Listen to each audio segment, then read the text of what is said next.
विजापूर नाका पोलीस स्टेशनच्या हद्दीतील घरफोडीतील 2 सराईत चोरटे जेरबंद. शहर गुन्हे शाखेची धडाकेबाज कामगिरी.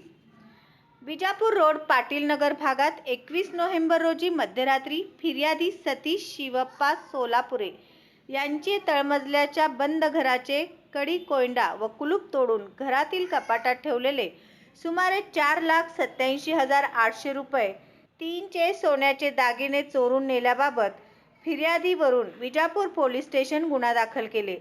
एकाच रात्री 3 ठिकाणी अज्ञात चोरट्यांनी घरफोडी चोरी तपास पथकातील अंमलदार यांनी घटनास्थळीच्या परिसरातील प्राप्त CCTV फुटेज संकलित केलेल्या इतर तांत्रिक माहितीच्या आधारे सदरचा गुन्हा रेकॉर्डवरील सराईत गुन्हेगारांनी पथकाने खात्री करून चोरी करणारे सराईत गुन्हेगार राघवेंद्र उर्फ रघु वय 32 जिल्हा कारवार कर्नाटक राज्य व त्याचा साथीदार लक्ष्मण उर्फ लकी मारुती नाईक वय 28 राहणार बेळगाव हे दोघे चोरी केलेले सोने व चांदीचे दागिने विक्री करण्यात येत असल्याच्या मागोवा सूत करून दोन्ही आरोपींना सदर गुन्ह्यात अटक करण्यात आली आहे.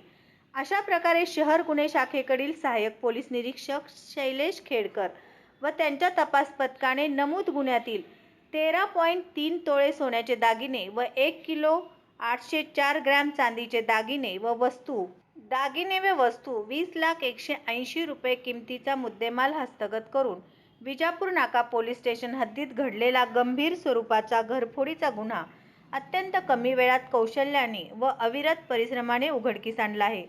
सदरची कामगिरी माननीय श्री एम राजकुमार पोलीस आयुक्त, पोलीस उपायुक्त डॉक्टर अश्विनी पाटील, गुन्हे श्री राजन माने, अरविंद माने, वरिष्ठ पोलीस निरीक्षक संदीप जावळे, विनोद राजपूत आदींनी परिश्रम घेतले.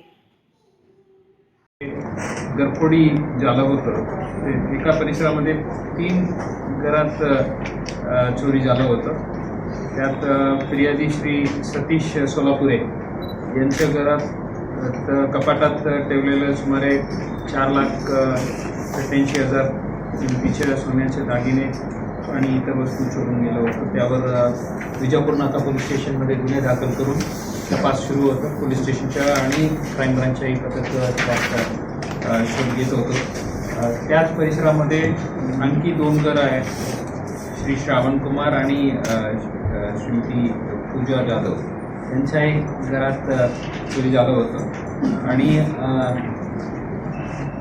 गुन्हे तपास करताना क्राईम ब्रांचच्या PA श्री माने आणि PA श्री शैलेश यांच्या चमूनीचे चांगलं काम करून टेक्निकल आणि ह्युमन दोन्ही वापरून गुन्हे केलेल्या 2 आरोपीबद्दल माहिती काढलं आणि त्यांनी जे चोरी